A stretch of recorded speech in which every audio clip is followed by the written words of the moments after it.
Over the past couple of months, there have been some protests and a lot of news associated with removing statues to Confederate generals from the Civil War.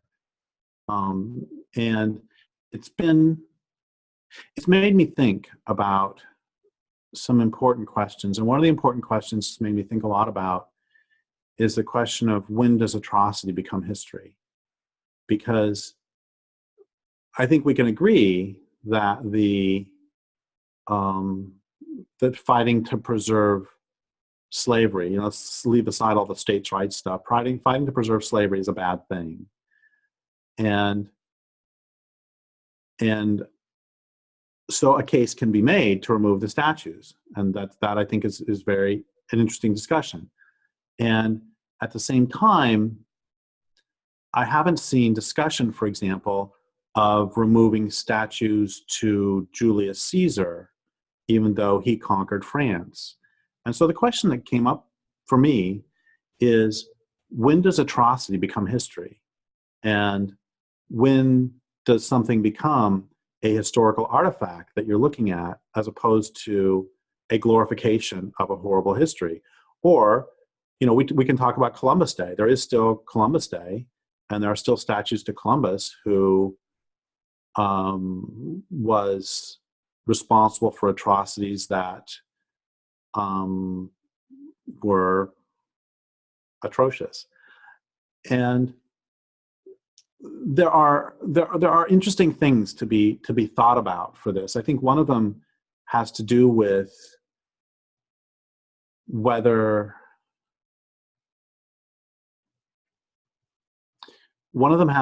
time and how fully someone has become metabolized into the system. This is one reason that I think that people are not burning about Julius Caesar at this point, is that this was long enough ago that the victors of those particular slaughters, no, the losers of those particular battles and slaughters have been metabolized into the system, assimilated into the system enough that they no longer identify with the Gauls or the Picts, the indigenous peoples who fought against the conquest of Gaul and other places. And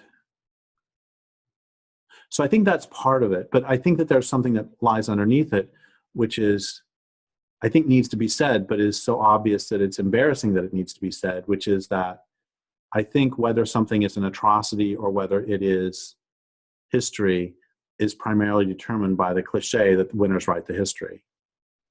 And so one of the differences between, Donald Trump recently very famously said that, of course, George Washington owned slaves and Thomas Jefferson owned slaves. And so if you're going to take out Robert E. Lee, then you need to take out Thomas Jefferson and George Washington too. And of course, he was attempting to show how absurd it is to remove Robert E. Lee, but I actually agree with him in this case that, sure, I think that they could take out Thomas Jefferson statues and George Washington statues too. But the difference is that George Washington and Thomas Jefferson won. And I was just the other day talking with someone who was talking about how, yes, American empire may be bad, but it's not as bad as many other empires. And that, for example, if someone's going to work in a sweatshop, it would be better to be working in an American-run sweatshop than a Chinese-run sweatshop. And I'm not going to get into a discussion right now of which horror and which form of slavery is worse. That's not what's important. The important thing is, at one point, when he was talking about things that the American empire has brought to the world, he said that when you won a war, you would put the losers up against the wall and shoot them. And one of the things that the United States has done with its hegemony in the 20th century is to create like the Nuremberg trials, where you actually have the rule of law, he said, to not just put them against the wall, but you try them for the crimes they committed. And that is a good and interesting point, I think. But one thing that was disturbing me about it was that at the Nuremberg trials, what Hermann Goering wanted to base his defense on, and we're not talking about the mass murders here. With Hermann Goering, I don't believe was on trial for the atrocities against having to do with the concentration camps. He might have been, but that's not what I'm getting at right here. That one of the charges at Nuremberg for which military people were executed was waging illegal and offensive war. Offensive not being offensive like this offends me, but instead waging a war where you go on the offensive.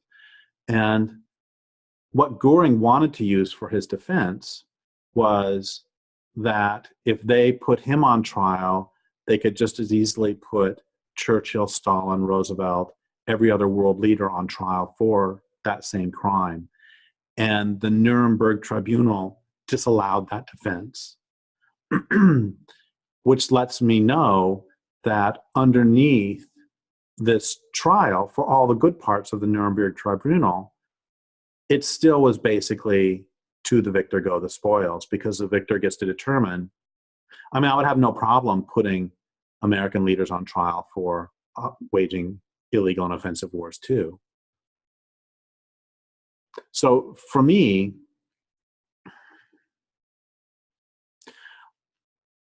I'm not trying to make that so all atrocities are the same, but instead, what I find really horrifying is that, and I find this goes back to what we've spoken of before with virtue signaling, that it can be great to declare Robert E. Lee to be the ultimate evil and to remove the statues. And yes, chattel slavery is atrocious. I am not suggesting anything otherwise. But I find it extraordinary that we worry about removing statues when there are entire buildings devoted to Monsanto, and there are entire buildings devoted to systematically dewatering every major river in the world. When we're talking about removing a statue to Robert E. Lee, which is a fine thing, at the same time that the largest dam in Africa is being erected on the Nile River. And that is a monument to this culture's murdering of the planet. Again, I'm not saying anything wrong with removing those statues. I'm saying that Robert E. Lee's side lost, and right now Monsanto's side is winning, and the World Bank side is winning, and the forces that are actually murdering the planet are winning. So I think often about Mount Rushmore and putting that on that occupied territory. And so in this whole discussion of removing, it is safe to talk about and fight about removing Confederate statues because that war was 150 years ago. That's the only reason we can even have that discussion. When I don't see a discussion at all about removing the faces from Mount Rushmore, faces carved into a living mountain on occupied territory. So I don't mean to be one of those people. I hate it when I see this, where whenever there is an outpouring of grief over the killing of Cecil the lion or the killing of that gorilla at that zoo in the Midwest, there's always the spoilsport who says, gosh, you're worried about a lion when there are children starving around the world and when women are being beaten. And that always disturbs me because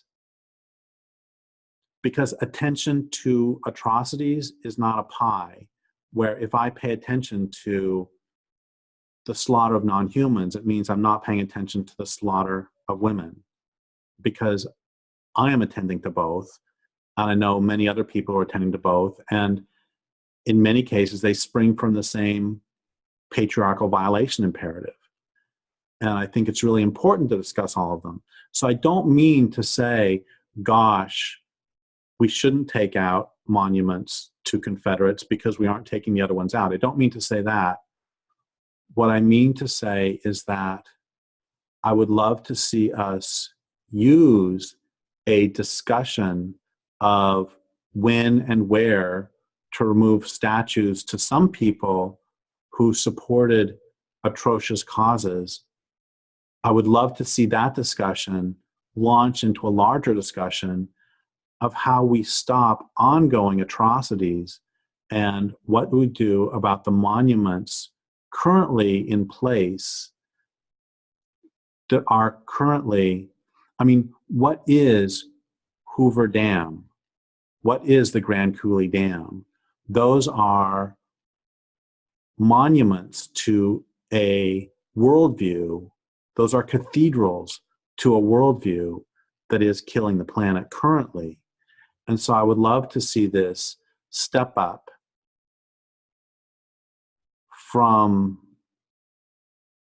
two things. One is to step up from a discussion of certain past atrocities to a discussion of why do we find it acceptable to have a statue of Julius Caesar, who was, in my mind, at least as bad as Robert E. Lee or Jefferson Davis, P.T.T. Beauregard.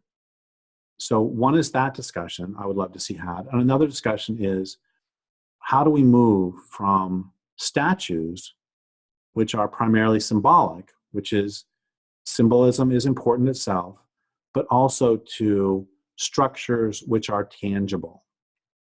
It's like, it is important to take the swastika off of the, to blow up the swastika on the Reichstag at the end of World War II.